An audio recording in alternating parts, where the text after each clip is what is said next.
I was halfway through my morning coffee when I heard the familiar sound of gravel crunching behind me. I didn't even turn around. The lake was calm, the water glassy, and my fishing line barely rippled. I'd lived on this land for most of my life. The quiet was earned. Then came the voice. "To there. You can't be here." I sighed and slowly turned my chair. Standing at the edge of my dock was a woman in oversized sunglasses, gripping a clipboard like it was a weapon. I already knew who she was. Everyone did. Karen. President of the Lakeview Shores HOA. Self-appointed ruler of everything within eyesight of the water. "This is private HOA property," she snapped.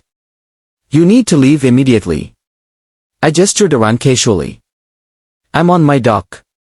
She scoffed. "This lake belongs to the HOA. You're fishing without permission. I've warned you before." That was a lie. She'd never spoken to me directly. She preferred posting laminated warnings on trees and threatening letters in mailboxes. "I don't belong to your HOA," I said calmly. "That doesn't matter," she replied, already dialing her phone. "The lake does." I watched her step back and pace dramatically as she called 911. Loud enough for the nearby homes to hear. "Yes, hello? There's a man trespassing and stealing fish from our private lake. He's refusing to leave." I raised an eyebrow. Stealing fish? That was new. She hung up and smiled like she'd already won. "The police are on their way. You're about to learn a lesson about community rules." I went back to my coffee. 10 minutes later, 2 patrol cars rolled up. Karen rushed over, practically vibrating with excitement. "That's him," she said, pointing like she'd caught a criminal mastermind. "He's been ignoring HOA rules for months. Fishing, boating, building docks without approval." One of the officers walked toward me. Calm. Professional. "Sir," he said, "we got a call about trespassing." I nodded. I figured. Karen crossed her arms smugly. "I want him removed and fined. Immediately." The officer asked me a simple question. "Do you have permission to be on this lake?"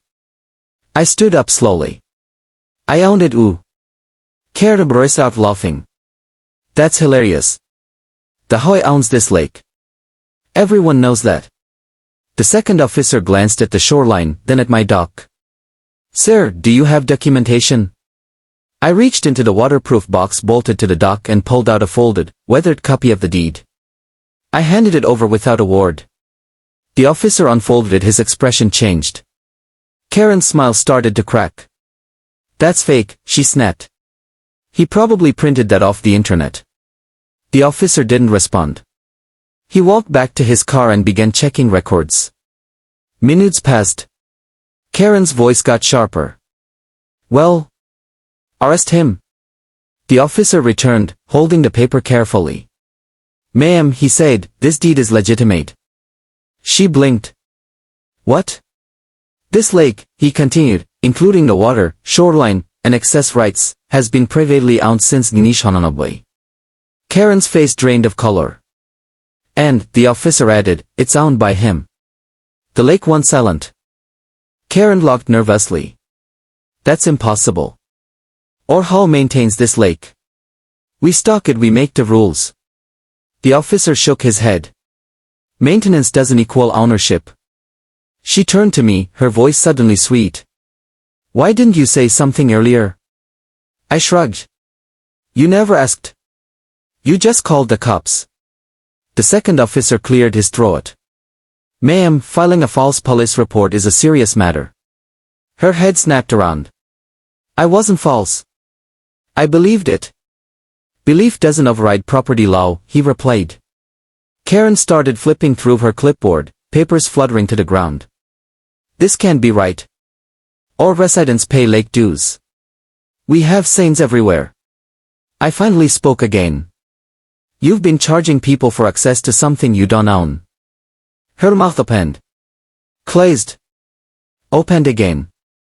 That's when a few neighbors gathered nearby, drowned by the flashing lights. Murmurs spread quickly. "You mean he owns the lake? All of it? Then why are we paying HOA fees?" Karen spun toward them. Everyone calm down. This is just a misunderstanding. The officer wasn't on. Sir, he asked me, would you like to file a complaint? She did order you to leave your own property and made a police call based on false information. I looked at Karen. She looked smaller now. Not powerful. Just panicked. No, I said.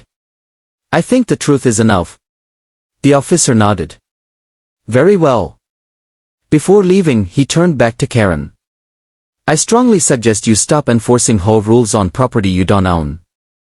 Any further incidents could result in charges. They drove off. Silence returned to the lake, but it felt different. Karen stood frozen. You could have told us. I did, I said. Years ago. In wedding. Your board ignored it. Her shoulders slumped. The HOA depends on lake access. Then you should read the deed before pretending to own it. Within weeks, everything unraveled. Residents demanded refunds. The whole website quietly removed the word's key private lake. The dock permits vanished. The fines stopped. And one morning, a moving truck pulled up to Karen's house. I sat on my dock, fishing line in the water, coffee warm in my hands. The lake was quiet again. As it always had been.